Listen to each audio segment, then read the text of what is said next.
가을비가 대학 캠퍼스를 적시던 그 밤을 기억합니다. 윤정호 교수, 63. 한때는 문단에서 날카로운 평론으로 이름을 날렸지만 이제는 은퇴 후 이곳저곳 강연을 다니며 지내고 있었습니다. 명성은 남아있지만 집으로 돌아가면 늘 고요했죠. 아내를 잃은 지도 벌써 3년. 아들은 바쁘다는 핑계로 얼굴 보기가 어려웠고 저녁 식탁에는 혼자만의 그림자가 길게 드리워져 있었습니다. 그날도 마찬가지였습니다. 대학원생들을 대상으로 한 세미나가 끝났고 정호는 천천히 강의실을 나서려 했습니다. 교수님, 뒤에서 들려온 목소리에 발걸음을 멈췄습니다. 돌아보니 한 여학생이 서 있었습니다. 교수님, 세미나 질문 더 드려도 될까요? 서율, 대학원 2년 차 학생이었습니다. 27의 나이, 늘 앞자리에 앉아 열심히 메모를 하던 학생이죠. 오늘도 노트가 빼곡했습니다. 정호는 시계를 보았습니다. 벌써 9시가 넘었네요. 이 밤에? 네, 죄송합니다. 하지만 오늘 말씀하신 문학에서의 거리감에 대해 더 알고 싶어서요. 그녀의 눈빛이 맑았습니다. 진정성이 느껴지는 질문이었죠. 정호는 잠시 망설이다가 고개를 끄덕였습니다. 그런 복도에서 잠깐. 비 냄새가 스며든 복도였습니다. 형광등 불빛 아래서 두 사람은 문학에 대해 그리고 삶에 대해 이야기를 나눴습니다. 서율의 질문은 집요했습니다. 그런데 이상하게도 피곤하지 않았어요. 오히려 오랫동안 잊고 있던 뭔가가 가슴 깊은 곳에서 움틀거리는 것 같았습니다. 교수님, 문학이 삶과 거리를 둬야 한다고 하셨잖아요. 그런데 거리를 두면서도 동시에 삶 속으로 파고들어야 한다고도 하셨어요. 모순 아닌가요? 모순이 아니라 역설이지. 가장 멀리 떨어져 있을 때 가장 가깝게 볼 수 있는 법이거든. 아, 그렇군요. 서율이 작은 노트에 뭔가를 적었습니다. 그 모습이 왠지 애틋했어요. 1시간이 넘게 흘렀을까요? 밖에서는 여전히 비가 내리고 있었습니다. 교수님, 정말 감사했습니다. 오늘 대화 덕분에 많이 배웠어요. 그래. 집에 가서 쉬어. 서율이 고개 숙여 인사하고 떠나는 뒷모습을 바라보며 정호는 속으로 생각했습니다. 가끔 오래된 서랍이 혼자 열릴 때가 있구나. 그 밤 정호는 오랜만에 깊은 잠에 들었습니다. 그 후로 일주일에 2~3번 서율은 정호의 연구실을 찾았습니다. 처음에는 수업 내용에 대한 질문으로 시작했지만 점점 문학 전반, 나아가 인생에 대한 깊은 대화로 번져갔죠. 연구실 불이 늦게 꺼지는 날이 잦아졌습니다. 교수님, 창작자의 고독에 대해 어떻게 생각하세요? 고독은 창작자의 운명이자 특권이지. 하지만 그 고독 속에서도 누군가와 연결되어 있다는 느낌을 잃지 말아야 해. 연결되어 있다는 느낌이요? 그래. 읽어줄 사람이 있다는 믿음, 이해해줄 사람이 있다는 희망 말이야. 서율의 질문은 날마다 더 예리해졌습니다. 그리고 정호는 그런 그녀와의 대화를 기다리는 자신을 발견했어요. 하지만 세상의 시선은 달랐습니다. 아버지. 어느 날 저녁 아들이 전화를 걸어왔습니다. 아버지, 요즘 학생이랑 붙어 다닌다던데. 사람들이 다 보고 있어요. 체면은 지키셔야죠. 문학 이야기를 했을 뿐이다. 아버지 나이가 몇인데? 그리고 상대는 20대잖아요. 조심하세요. 전화를 끊고 나서 정호는 한숨을 쉬었습니다. 아들 말이 틀린 건 아니었죠. 하지만 왜 이렇게 씁쓸할까요? 며칠 후 서율도 같은 고민을 털어놓았습니다. 교수님, 카페 구석자리에서 서율이 조심스럽게 말을 꺼냈습니다. 밖에는 또 비가 내리고 있었어요. 저 혹시 제가 폐가 되나요? 왜 그런 소리를 하지?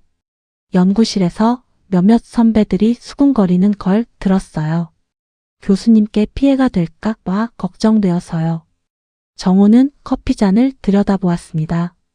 그 속에 자신의 얼굴이 어둡게 비쳤어요. 서율아, 내 원고 읽어봤니? 네? 서율이 가방에서 노트를 꺼내 조심스럽게 밀었습니다. 제 원고 읽어주시면 좋겠어요. 아직 어색하지만 정호는 주름진 손으로 젖은 종이를 더욱 조심히 넘겼습니다. 첫 페이지에 적힌 글씨가 눈에 들어왔어요. 젊은 것들의 특권은 실수할 권리가 아니라 진정할 권리다. 정호의 가슴이 뛰었습니다. 이런 문장을 쓸 줄 아는 사람이 있다니. 좋은 글이군. 정말요? 특히 이 문장. 진정할 권리라는 표현이 인상적이야. 서율의 얼굴에 환한 미소가 번졌습니다. 그 순간 정호는 생각했어요. 이런 순간을 위해 문학이 존재하는 게 아닐까? 하지만 동시에 불안함도 엄습했습니다. 이 감정이 과연 순수한 스승의 마음일까? 하는 의구심이 들기 시작했거든요. 서율의 원고를 집에 가져와 읽던 정호는 한 줄에서 완전히 멈춰 섰습니다. 봄은 나이를 묻지 않는다. 단 한 줄이었지만 오래 굳어있던 마음을 흔들어 놓기에는 충분했어요. 다음 날 연구실에서 내 글은 위험하군. 왜요? 서율이 궁금한 듯 정호를 바라봤습니다. 사람을 젖게 만든다는 점에서. 젖게 만든다고요? 아니, 젊게 만든다는 점에서. 정호는 자신도 모르게 말을 바꿨습니다. 하지만 진심은 젖게 만든다는 첫 번째 표현에 더 가까웠어요. 서율의 글을 읽으면서 가슴 깊은 곳이 촉촉해지는 걸 느꼈거든요. 그런데 그날 밤 정호의 휴대폰이 울렸습니다. 교수님, 인터넷 보셨어요? 동료 교수의 목소리였습니다. 무슨 일인가? 익명 게시판에 사진이 올라왔어요. 늦은 시간에 연구실에서 학생과 둘이 있는. 정호는 급히 컴퓨터를 켰습니다. 과연 사진이 있었어요. 흐릿하지만 자신과 서율이 연구실에서 대화하는 모습이 창문을 통해 찍혀 있었습니다. 댓글들이 악의적이었어요. 역시 남자는 남자네? 나이 차이가 저렇게 나는데 요즘 교수들 수준 보소. 사실은 아무 일도 없었습니다. 정말로 문학에 대한 이야기만 나눴을 뿐이었어요. 하지만 소문은 사실을 밀어내며 자신만의 생명력으로 퍼져나갔습니다. 며칠 후부터 강연 요청이 줄어들기 시작했습니다. 대신 궁금증 어린 전화들이 늘어났어요. 정호야, 요즘 어떻게 지내? 학교에서는 별말 없고? 윤 교수님, 혹시 시간 있으시면 차 한잔 할까요? 할 말이 있어서. 모두 돌려 말하고 있었지만 정호는 알 수 있었습니다. 모든 관심이 그와 서율의 관계에 쏠려 있다는 것을. 그 무렵 서율도 힘들어하고 있었습니다. 교수님, 제가 그만 연구실 출입을 중단할까요? 왜? 다른 교수님들 시선도 그렇고 동기들도 이상하게 쳐다봐요. 정호는 답답했습니다. 순수한 스승과 제자의 만남이 왜 이렇게 왜곡되어야 하는 걸까요? 하지만 한편으로는 정말로 그것이 순수한 스승과 제자의 감정뿐이었는지 스스로에게 의문을 품기 시작했습니다.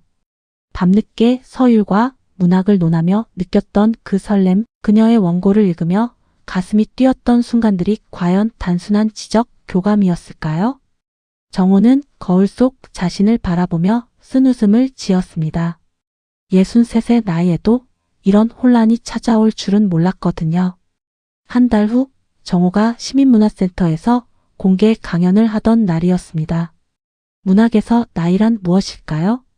정호가 주제를 꺼냈자마자 청중석에서 웅성거림이 들려왔습니다. 본인부터 나이 생각하시죠. 뒤쪽에서 날아온 야유였습니다. 교수님이나 제자나 문학은 안중에도 없으시면서.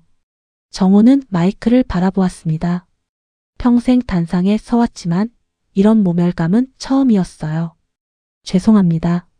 정호는 마이크를 내려놓고 강단을 내려왔습니다. 청중들의 시선이 따가웠지만 더 이상 견딜 수 없었거든요. 밖은 다시 비가 내리고 있었습니다. 정호는 버스 정류장에서 젖은 채로 서 있었어요. 교수님, 뒤에서 익숙한 목소리가 들렸습니다. 서율이었어요. 왜 여기 있지? 강연 들으러 왔다가 교수님 나가시는 걸 봤어요. 둘은 버스 정류장 처마 밑에 나란히 서 있었습니다. 빗소리만이 정막을 메우고 있었어요. 미안하다. 정호가 먼저 입을 열었습니다. 너 때문에 이런 일이 생긴 게 아닌데도 내가 힘들어할 걸 생각하면. 교수님, 서율이 정호의 말을 끊었습니다. 우리는 선을 넘지 않았잖아요. 정호는 서율을 바라보았습니다. 비에 젖은 그녀의 얼굴에서 의연함이 느껴졌어요. 그래, 우리는 선을 넘지 않았다. 그 말이 더 위험해요. 왜? 선을 보고 있었으니까. 정호의 가슴이 뛰었습니다. 서율의 말이 전곡을 찔렀거든요. 맞습니다. 그들은 선을 넘지 않았지만 선이 어디에 있는지는 정확히 알고 있었어요. 서율아, 내가 내 늦봄 같아서. 정호는 자신도 모르게 고백 같은 말을 내뱉었습니다. 서율은 잠시 침묵했다가 대답했습니다. 교수님, 저는 제 계절을 찾아야 해요. 그때 버스가 들어왔습니다. 헤드라이트가 빗속을 뚫고 두 사람을 비췄어요. 서율이 작게 고개 숙였습니다. 교수님, 그동안 정말 감사했습니다. 그녀가 버스에 올랐습니다. 창문 너머로 서율의 얼굴이 보였어요. 젖은 불빛에 그녀의 눈이 잠깐 번졌습니다.